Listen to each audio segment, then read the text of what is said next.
नमस्कार दोस्तों, एक बार फिर से स्वागत है आपका आपकी करंट अफेयर्स की क्लास में। 2 दिन के लिए सॉरी, मैं क्या 2-3 दिन के लिए बाहर चला गया था, इसलिए आपकी क्लास नहीं हो पाई। तो कोई बात नहीं, जो करंट अफेयर्स की क्लास बाकी थी अपनी, जो संडे को होनी थी, वो मैं धीरे धीरे कवर करवा दूंगा इसी में ऐड करते हुए इसमें, और अपनी नेक्स्ट क्लास होगी उसमें ऐड करते हुए, ठीक है ना। जैसा कि अपने टाइम टेबल के हिसाब से आज वेडनेसडे है, तो करंट अफेयर्स की क्लास होगी।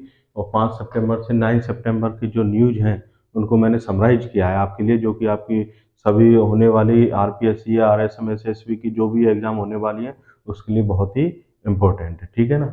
इससे पहली न्यूज देखिए अपने, वर्ष 2030 का सबसे प्रभावशाली महिला का पुरस्कार किसको मिला है? नीरा सिंह को। किसको मिला है? नीरा सिंह को। देखो, दो शिक्षक सम्मान पुरस्कार मिले थे, वो अलग है, और ये प्रभावशाली महिला का पुरस्कार ये अलग है, इनको मिक्स मत करना, ठीक है ना। शिक्षक सम्मान पुरस्कार तो दो को मिली है जो मैं बता चुका हूँ, और सबसे प्रभावशाली 2023 का, कब का? 2023 का सबसे जो प्रभावशाली महिला का पुरस्कार है वो मिला नीरा सिंह को। किसको मिला है? नीरा सिंह को। ये है जोधपुर की। कहाँ की है ये? जोधपुर की, ठीक है। जोधपुर से है ये, कोई जरूरी नहीं है नीरा सिंह याद रखना। और पीएम ई बस, पीएम ई बस, ई बस का मतलब होता है इलेक्ट्रॉनिक बस, जो कि लाइट से चलती है। पीएम ई बस सेवा योजना, जो कि केंद्र की एक योजना है, उसका नाम है पीएम ई बस सेवा योजना। इसके तहत राजस्थान में बसों का संचालन शुरू कर दिया गया है, और स्टार्टिंग में किससे किया है? कोटा, जयपुर और जोधपुर, 3 जिलों से। अब राजस्थान के बाकी जिलों में भी ये सफल रहा तो ई बस का संचालन किया जाएगा, है ना। अभी पीएम ई सेवा योजना, जो कि काफी केंद्र की योजना है, उसके तहत कितने जिलों में बसों का संचालन शुरू किया है? कोटा, जयपुर और जोधपुर में, ठीक है ना। और एक कृषक कल्याण कोष है, राजस्थान कृषक कल्याण कोष, इसकी राशि कितनी है? 7500 करोड़ रुपए। ये काफी, ये कल्याण कोष बहुत सारे हैं। आप बोलो तो मैं एक बार उनकी सबकी जो राशि है वो एक बार में लिखा दूंगा, अगर आप बोलोगे तो। बाकी अभी जो कृषक कल्याण कोष का बता रहा हूँ मैं, कृषक कल्याण की राशि राशि कितनी है? 7500 करोड़ रुपए, ठीक है ना। और अभी राजस्थान के 5वें रोपवे चालू किया गया है। 5वें रोपवे क्या होता है? रोपवे होता है जैसे एक पहाड़ी वाला हिस्सा हो गया, और ये अपने नीचे है, तो नीचे से यहाँ तक पहुंचने के लिए जो तार वाला वो ट्रॉली लगाई जाती है, तार पे जो चलती है ट्रॉली ऐसे लाइट के थ्रू, उसको बोला जाता है रोपवे, ठीक है ना। तो राजस्थान में कितने रोपवे हैं? टोटल 5 रोपवे हैं। 5वां रोपवे अभी खोला गया है, कहाँ पर? वैष्णो देवी मंदिर में। कहाँ पर? वैष्णो देवी मंदिर, जो कहाँ है? जयपुर में। कहाँ पर है?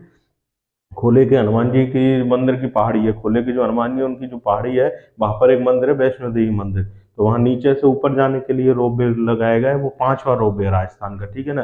राजस्थान में टोटल अभी 5 रोपवे हैं। रोपवे मैंने लिखा दिए कौन कौन से 5 है।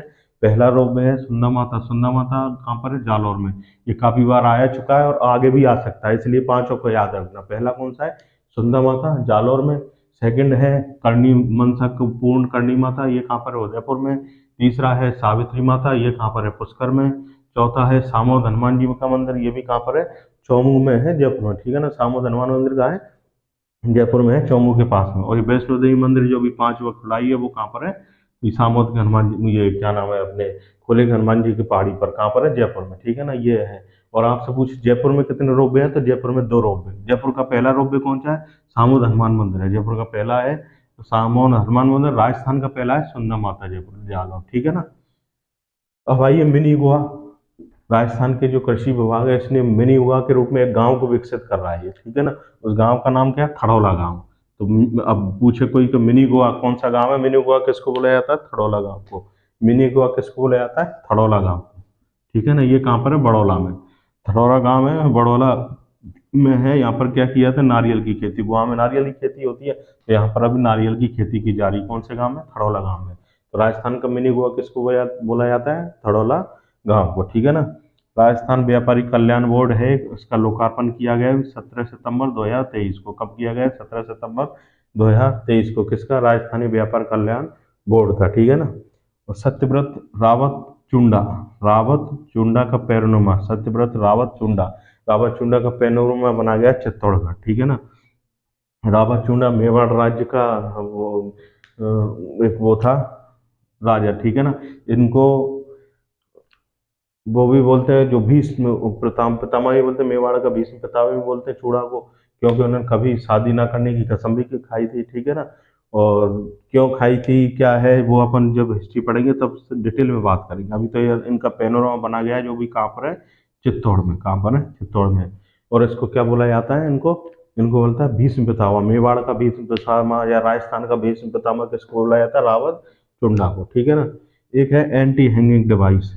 अभी आपको पता है जैसे कोटा से आए दिन न्यूज आती रहती है, कभी किसी छात्र ने आत्महत्या कर ली, कभी किसी छात्र ने आत्महत्या कर ली, तो इन्हें आत्महत्या को रोकने के लिए एक प्रोग्राम चलाया जा रहा है, एंटी हैंगिंग डिवाइस लगाई जा रही है। कहाँ पर? कोटा में। देखो एंटी हैंगिंग डिवाइस में क्या सिस्टम है, ये फैन में एक डिवाइस लगाई जाती है पंखे में, और जैसे कि दो तरीके से काम करती है। पहला, अगर कोई 40 किलो से वजन वाला कोई उससे लटकने की, हैंग होने की कोशिश करता है, तो एक तो अलार्म का सिस्टम लगा हुआ है, जो कि जो मकान मालिक है उनके यहाँ पे बच जाएगा, मकान मालिक को पता लग जाएगा। और दूसरा ये होता है कि 40 किलो से ज़्यादा वजन अगर पंखे के ऊपर पड़ा तो पंखा खुद ही नीचे आ जाएगा, ठीक है ना, तो जिससे आत्महत्या नहीं कर पाएगा। तो ये दो तरीके से काम करती है, और इतना डिटेल में आपको मतलब नहीं है, आपको सिर्फ इतना से याद रखना है कि एंटी हैंगिंग डिवाइस सिस्टम है वो कहाँ पर लगाया जा रहा है? कोटा में लगाया जा रहा है, ठीक है ना।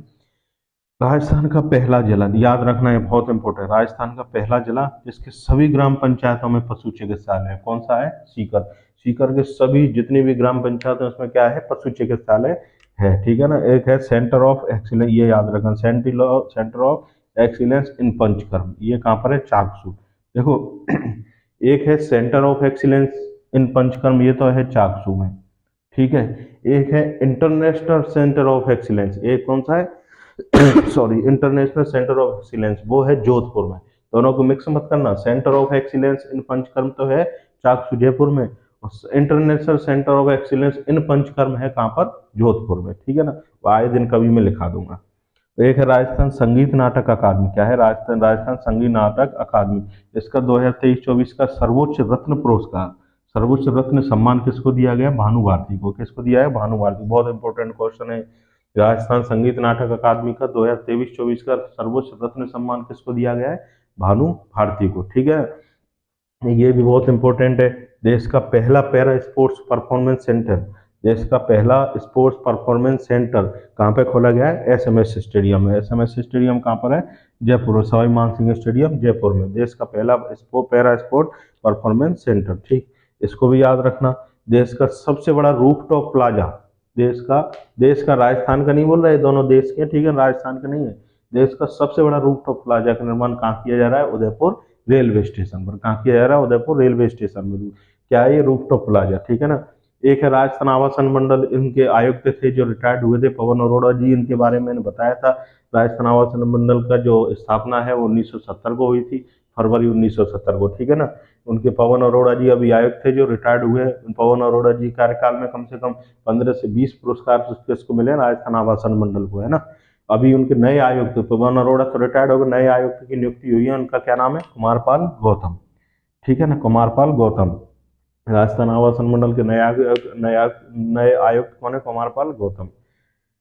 नेक्स्ट है महिलाओं को आत्मनिर्भर बनाने और रोजगार से जोड़ने के लिए नवाचार किया जा रहा है कोटा डिस्ट्रिक्ट में। उसमें क्या किया जाएगा? 100 दिन का एक प्रोग्राम चलाया जाएगा, और 100 दिन में ऑटो ड्राइविंग का प्रशिक्षण दिया जाएगा। ऑटो मतलब टेम्पू वगैरह है ना, इनको चलाने के लिए प्रशिक्षण दिया जा रहा है, जिससे कि महिलाएं खुद का ऑटो ड्राइव कर सके, खुद कमा सके, खुद आत्मनिर्भर बन सके, ठीक है ना। ये कहाँ पर दिया जा रहा है? कोटा जिले में, ठीक।